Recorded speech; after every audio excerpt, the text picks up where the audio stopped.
kita sedang ada acara agenda apa nih Ustadz lagi? Waalaikumsalam Mas Fajar, kita lagi ada event Japas bersama dari Masjid Nabawi menuju Masjid Kuba. Masya Allah, seru pokoknya ya. Ikuti terus video keseruannya. Gimana setelah perjalanan berapa meter ini? Perasaannya Perasaannya seger. Ini perjalanan sampai berapa lama ini perjalanan? Sekitar 4 kilo lebih. 4 kilo? 4,5 ya. Kalau di Google Map 4,7 dengan durasi sekitar 50 menit lah kalau lancar. Ya kurang lebih 1 jam lah ya. 1 jam. Kita Ini ketemu di Kuba. siap. Banyak pas lupa temen.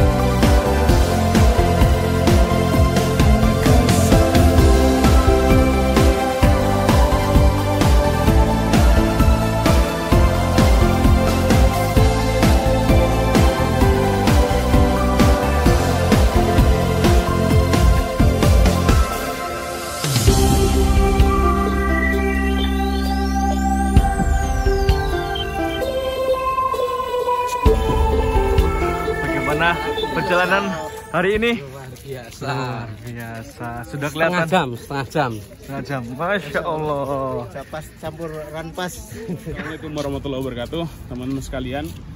Dari Masjid Nabawi ke Masjid Kuba, kita melewati satu masjid ya, namanya Masjid Jumat.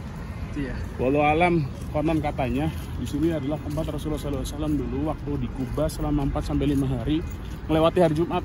Beliau sholat Jumatnya di sini. Nah, itu Gitu. teman-teman. Sekarang namanya jadi Masjid Jumat. Masjid Jumat. Ya, masjid hari Jumat gitu ya. Masya Allah.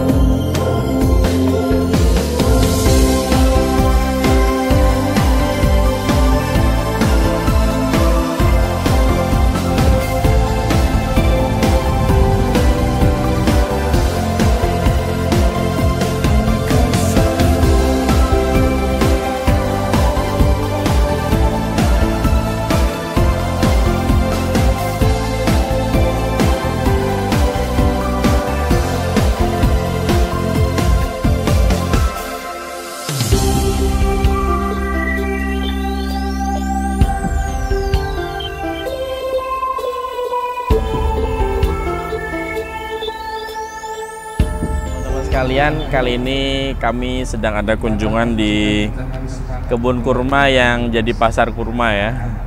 Jamaah biasanya akan diajak untuk belanja di sini.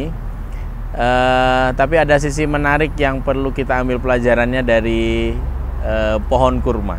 Ya. Di satu kesempatan Nabi SAW pernah bertanya kepada sahabat tentang bahwa orang yang beriman itu dimisalkan sebuah pohon. Ya. Yang pohon itu akarnya menghunjam ke bumi, yang kemudian tingginya menjulang ke langit dan senantiasa berbuah, ya, memberikan buah kepada sekitarnya. Pohon apakah itu? Nah, gitu ya. Kemudian sahabat pada nebak-nebak dan seterusnya, nggak ada yang jawaban yang benar.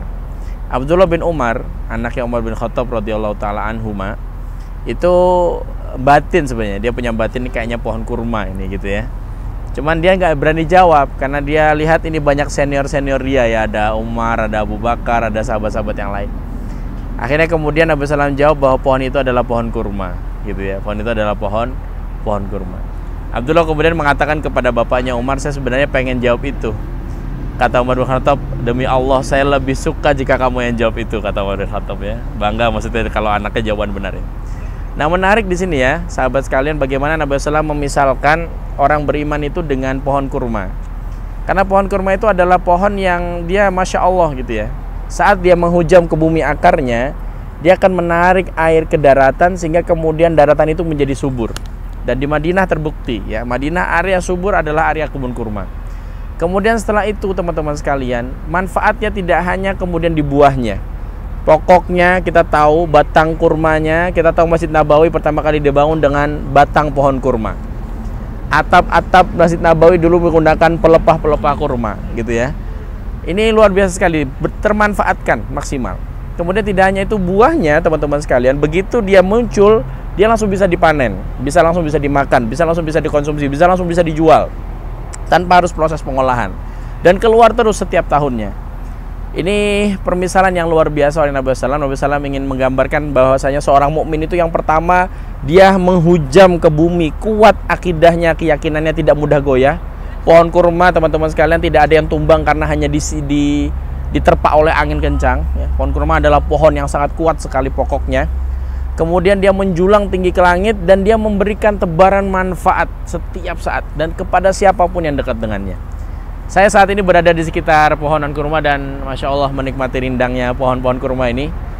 Dan seharusnya mukmin adalah seperti itu, yang mendekat dengannya semakin terasa nyaman dan terasa rindangnya, terasa nikmatnya, terasa manisnya, dan senantiasa banyak kebaikan yang bisa dipetik langsung bersama orang-orang yang beriman. Mudah-mudahan bermanfaat.